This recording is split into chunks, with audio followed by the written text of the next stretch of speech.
Hello दोस्तों, अस्सलाम वालेकुम। मेरा नाम है हुसनैन अली और आप देख रहे हैं दर हकीकत टीवी।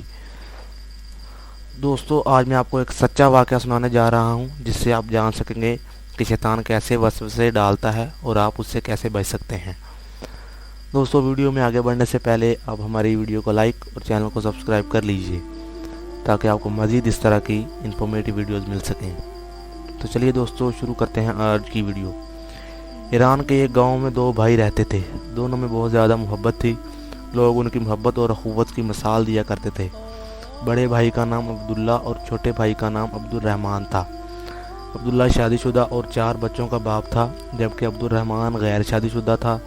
दोनों बर्तन साजी का काम करते थे और अपने काम में बहुत ज़्यादा माहिर थे।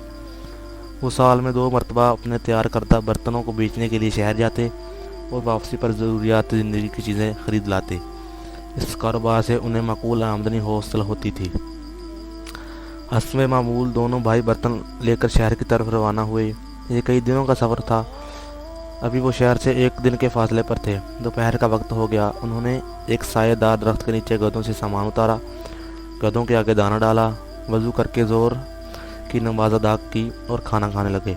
खाना खाने से फारग हुए थे, उन्हें एक शख्स के चलने की आवाज़ सुनाई दी। उन्होंने देखा कि गर्दो-गुबार में अटा हुआ एक शख्स उनकी जानिब आ रहा है। उस शख्स ने करीब आकर कहा, ए दोस्तों, क्या तुम्हें किसी हम सफ़र की ज़रूरत है? बड़े भाई ने जवाब दिया, क्यों नहीं, हम सफ़र की वजह से सफ़र आसान हो जाता है। अजनबी उनके पास बैठ गया और अपने मीठे लहजे से दोनों को अपना गर्विदा बना लिया। कुछ देर आराम के बाद सफ़र दोबारा शुरू हुआ। दौरान सफ़र अजनबी ने बड़े भाई को अकेला पाकर उससे हाल व अहवाल दरियाफ्त किया और बातों बातों में पूछा कि सामान बेचने के बाद क्या तुम दोनों बराबर तकसीम करते हो? जवाब में बड़े भाई ने कहा, हाँ, हम ऐसा ही करते हैं। अजनबी ने कहा, देखो मियाँ, तुम बाल बच्चे वाले हो, तुम्हारा हक ज़्यादा बनता है, मेहनत में भी तुम ज़्यादा शामिल हो, छोटा तो अकेला है। क्या तुमने कभी इस पहलू से भी सोचा? इस तरह अजनबी ने बड़े भाई के दिल में वसवसा पैदा कर दिया। इसने दिल में ऐद कर लिया, इस दफ़ा वो ज़्यादा हिस्सा लेगा। अजनबी इसी तरह मौका पाकर छोटे भाई से पूछा, सामान बेचने के बाद तुम दोनों बराबर में तकसीम करते हो? छोटे भाई ने भी वही जवाब दिया, हाँ, हम ऐसा ही करते हैं।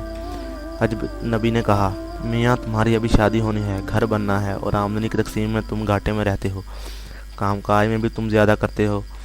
बड़ा भाई तो अपने बच्चों में मसरूफ़ रहता है। इस तरह तुम्हारा घर कैसे बनेगा? शादी के अखराजात कहाँ से आएंगे? छोटा भाई भी वसवसों का शिकार हो गया और खिंचा खिंचा रहने लगा।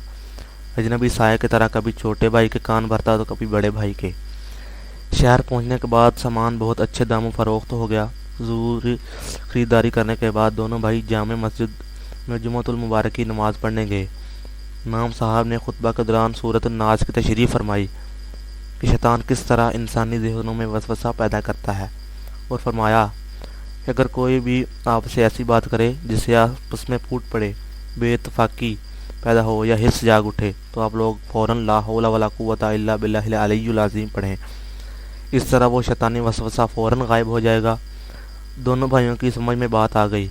मस्जिद के बाहर दोनों ने अपने दिलों को टटोला और एक दूसरे के बारे में गलत वसवसों पर फ़ौरन ला हौला वला कुव्वता इल्ला बिल्लाहिल अलिय्युल अज़ीम पढ़ा। अजनबी फ़ौरन गायब हो गया। दोनों ने एक दूसरे को सब कुछ बताया और एक दूसरे से माफ़ी मांगी। उन्होंने एक दूसरे को दिल से माफ़ कर दिया और अल्लाह ताला का शुक्र अदा किया कि इमाम साहब को उनकी रहनुमाई का ज़रिया बनाया। इसके बाद वो इमाम साहब की खिदमत में हाज़िर हुए और उनका भी दिल से शुक्रिया अदा किया, क्योंकि उन्हीं की बदौलत वो शैतान की मकरूह चाल से बच गए। दोस्तों, अगर हम अल्लाह को याद रखें तो अल्लाह भी हमको याद रखता है। हमें चाहिए कि अल्लाह के अहकामात की तामील करते रहें और बुरे कामों से बचते रहें। उम्मीद करता हूँ आपको वीडियो अच्छी लगी होगी। मिलते हैं अगली वीडियो में। खुदा हाफिज़। दोस्तों, ऐसी मज़ीद वीडियोज़ के लिए आप हमारे चैनल को सब्सक्राइब करके बेल आइकन को प्रेस कर लें, ताकि आपको मज़ीद इस तरह की इन्फॉर्मेटिव वीडियोज़ मिल सके।